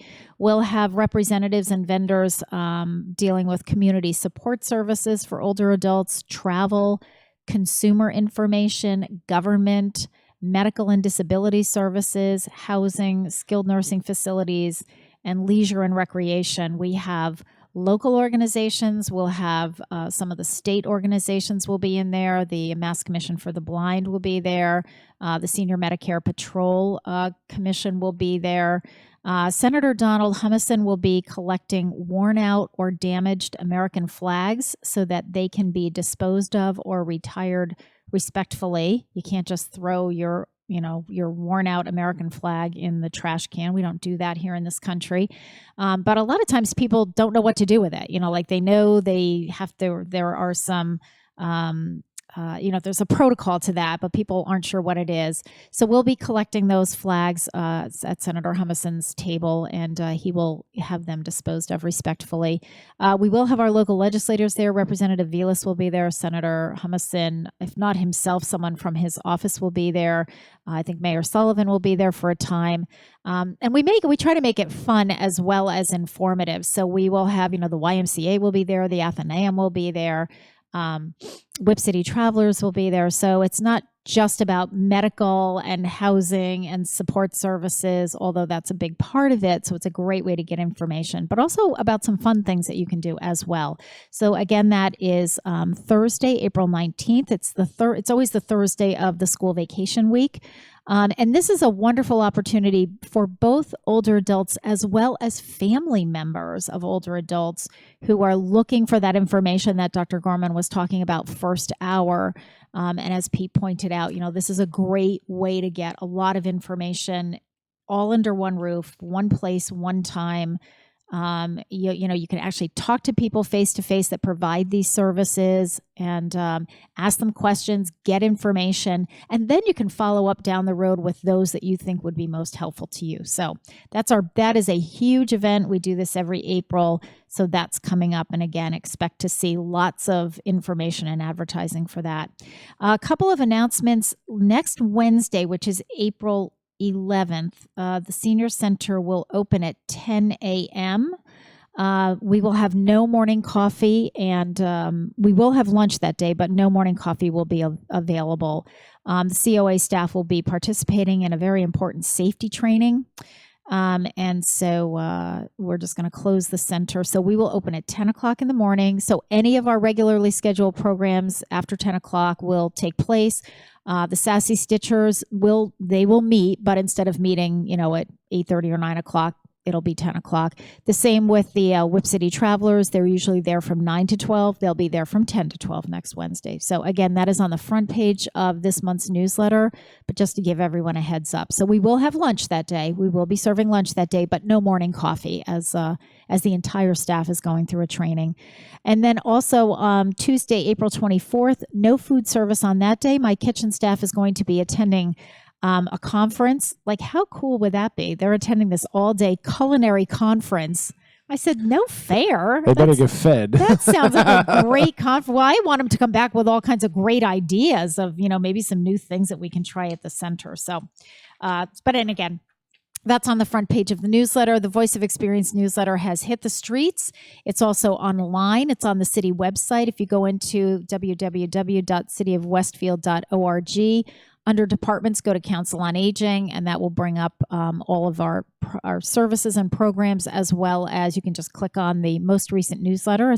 It's been posted.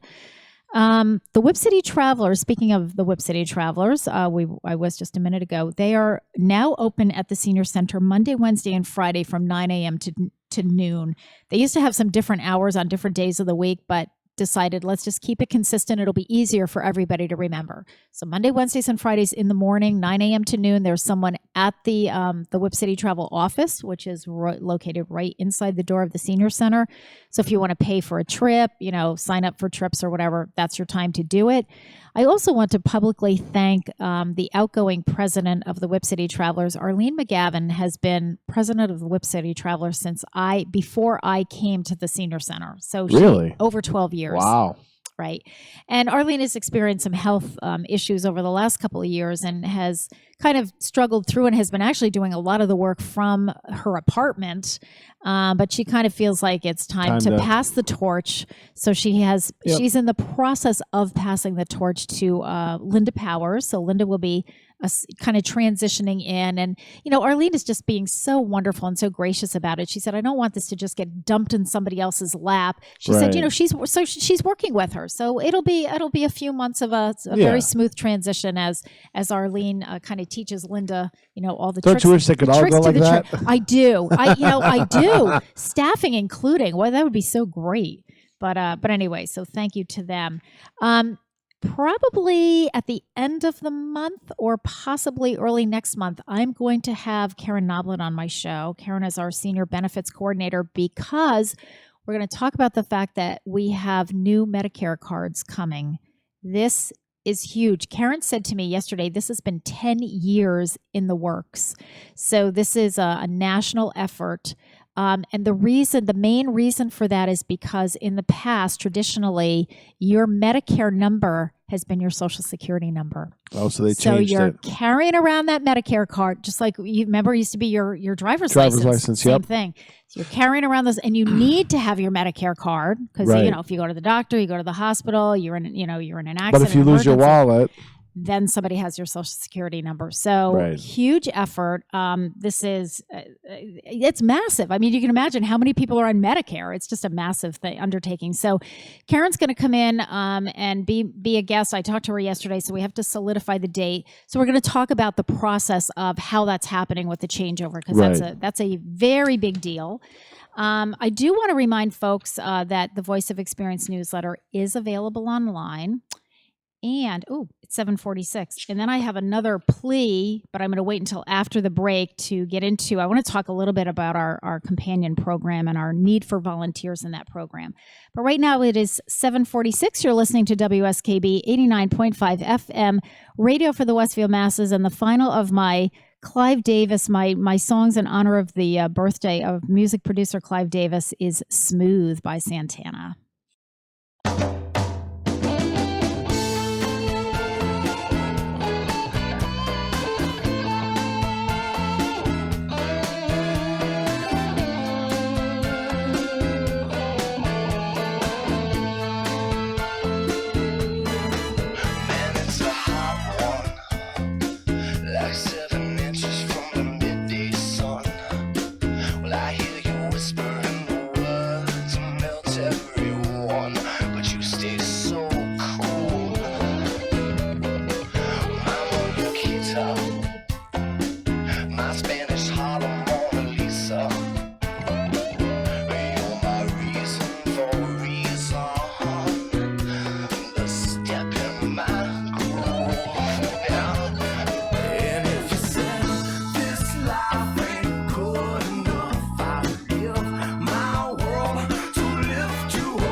Forget about it.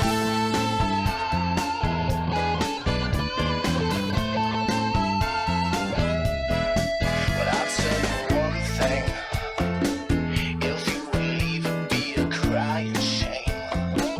In every breath and every word, I hear your name calling me out. Without from the body, you hear my rhythm.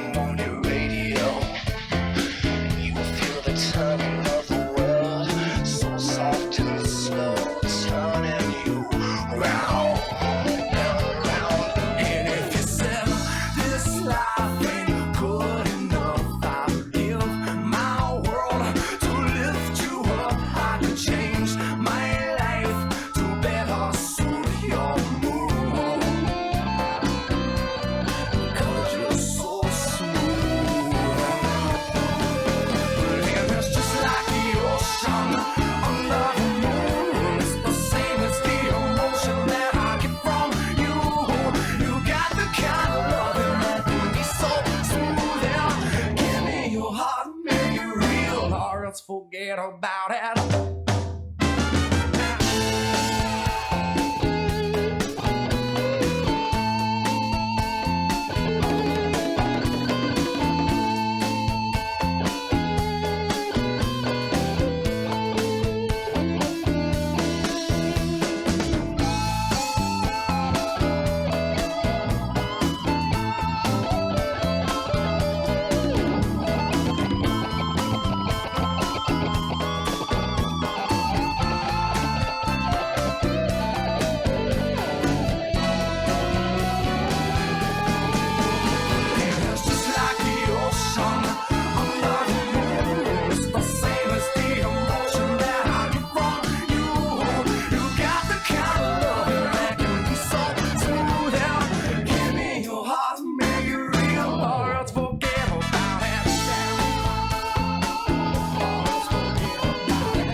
Support for the community programming of WSKB is provided by Westfield Bank.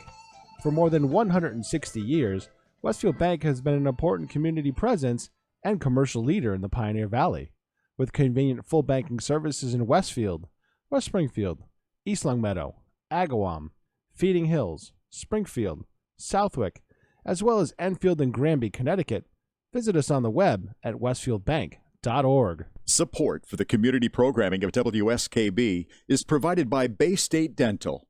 Comprehensive dentistry at 14 convenient locations in Springfield, Chicopee, Longmeadow, West Springfield, Belchertown, East Longmeadow, Ludlow, Northampton, Greenfield, and Wilbraham, as well as 29 Broad Street in Westfield. Bay State Dental makes it a priority to help you achieve and maintain the healthy smile you deserve. On the web at baystatedental.com. We thank the generosity of our underwriters. For more information, please contact the Westfield State Foundation at 413-572-8646. Friday mornings is something different on 89.5 FM. It's JP's Talk About Town. Community radio. 89.5 WSKB. Live from the campus of Westfield State University, this is 89.5 FM, WSKB, Westfield. Good morning, Westfield. It is 7:52. You're listening to WSKB 89.5 FM radio for the Westfield masses. My name is Tina Gorman. I'm your Wake Up Wednesday host, and we are broadcasting live from Council Chambers at City Hall. I'm here with the chairman of the board, producer Pete Coles. Good morning again, Pete. Good morning. So I'm going to do my little plea here for our companion program. We have been running a program called the Companion Program at the Council on Aging for well over 20 years now. At the time that this program was started, and I cannot take any credit because it was long before I arrived on the scene, it was really the first of its kind in the state and received recognition from the Executive Office of Elder Affairs as such. And basically, it's a program where the program coordinator, who is Fran Aguda, matches volunteers with older adults who, for the most part, are more frail, generally homebound, although not always, most at risk. We would consider them to be at risk of either, a hospitalization or going to a long-term care facility. And so our goal is to help them to stay at home and to remain as independent as possible with support services. A lot of times the clients that we work with through the companion program are getting services through Highland Valley Elder Services or maybe through the visiting nurse or some other organization. So we just try to supplement that. The actual volunteers for this program help elders with grocery shopping, errands, sometimes transportation to medical appointments. Sometimes it's just friendly visiting. It's just going in once a week and visiting with them for a couple of hours. So again, the goal is to help these older adults to maintain their independence and sense of well-being. We ask for a 2-hour-a-week commitment from the volunteers, and all of the volunteers are reimbursed for their gas mileage. So if they either go grocery shopping for someone or if they take the client with them to go grocery shopping, they're giving us their time, but we don't expect them to pay for their own gas mileage. So this program is funded in a variety of ways. The coordinator's position is funded through the city, and we certainly appreciate that. The volunteer gas mileage reimbursement is funded through a whole series of grants. We have the Sarah Gillette grant, the Community Development Block grant. We also have a grant through the Bay State Health Community Benefit Grant. That was a new grant that we applied for and got this year, as well as the Executive Office of Elder Affairs and private donations. So we have found that over the last few months, the demand has exceeded the supply. So we have a demand for these services. We have a lot of older adults in the community who really could benefit from our companion program. But we need more volunteers. And so we are doing, we're kind of using the month of April as a recruitment effort. We're going to be having a companion program Volunteer Interest Social, and that will take place on Thursday, April 26th at 6 p.m. So that'll be a chance for anyone who's interested in becoming a volunteer and just getting some information about it. It's not a commitment. We're not going to hold fast. It's just an opportunity for you to come in, get some information about the program, meet Fran Aguda, and actually we're going to have some volunteers who are currently in the program there to answer your questions, to share a little bit about what they get out of volunteering in this program. So that is, again, that the recruitment social will take place on Thursday, April 26th at 6 p.m. We do have people of all ages that volunteer. A lot of our volunteers are older themselves and they're retired, some of them very newly retired, but we also have people who are still working because, if you're doing weekly grocery shopping for someone, it can be on the weekend if that's what works best for you if you are working and you just need to fit it in with your work schedule.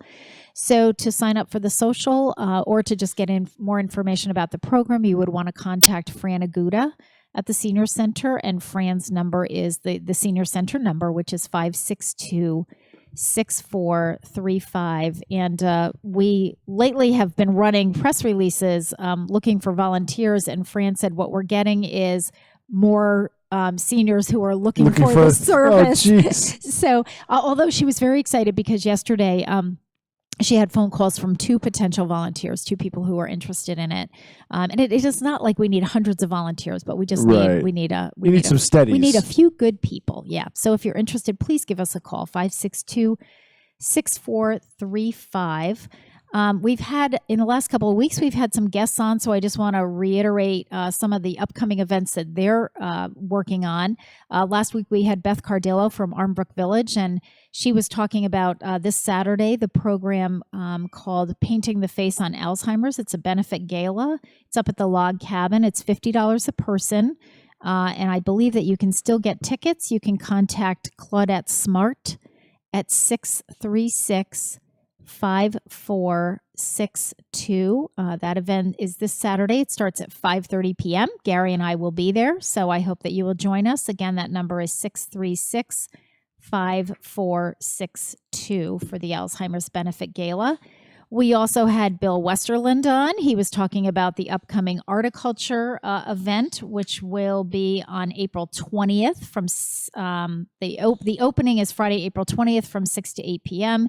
And then the show is Saturday, April 21st from 10 a.m. to 7 p.m. And that will be at the Church of the Atonement right down the street, 36 Court Street.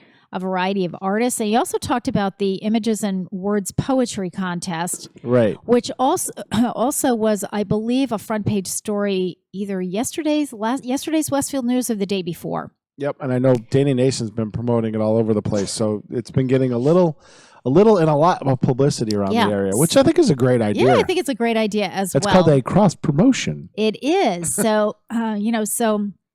Calling all poets and writers. The display stations are along the Westfield Poetry Trail, and that includes Blue Umbrella Books, Circuit Coffee, Two Rivers Burrito, Mama Cakes, Blended Vintage Marketplace, and Skyline Trading Company. So there will be a piece of artwork there, and anyone who would like to create a poem about that piece of artwork, if you're inspired by that piece of artwork, you can write your poem, submit it at the place where the whatever location the piece of art is located, and you will be entered into the poetry contest. So it should be lots of fun. Speaking of Danny Nason, I want to do a huge shout out to Danny, who is promoting now my radio show.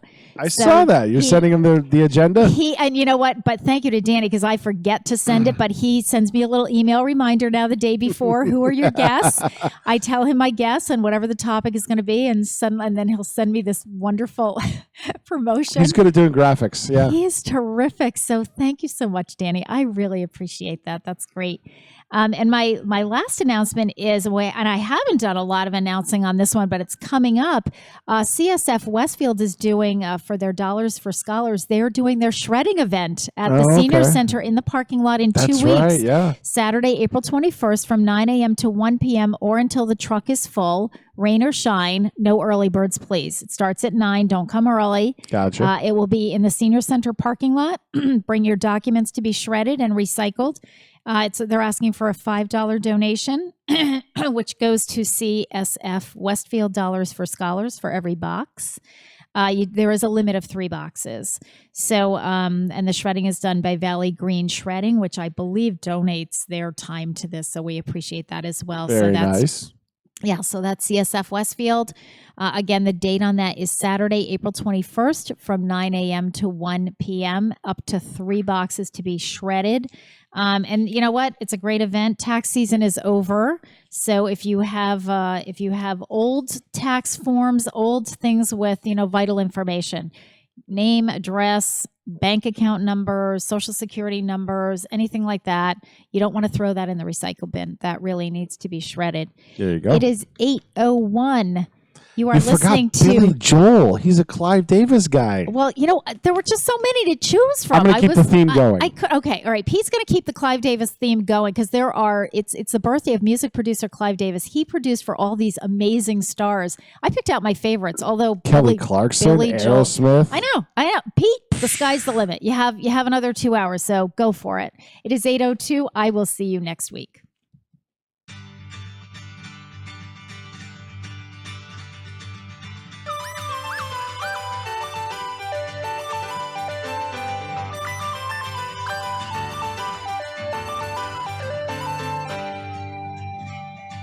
I'm the entertainer, and I know just where I stand. Another serenader and another long-haired band. Today I am your champion. I may have won your hearts, but I know the game. You forget my name, and I won't be here in another year if I don't stay on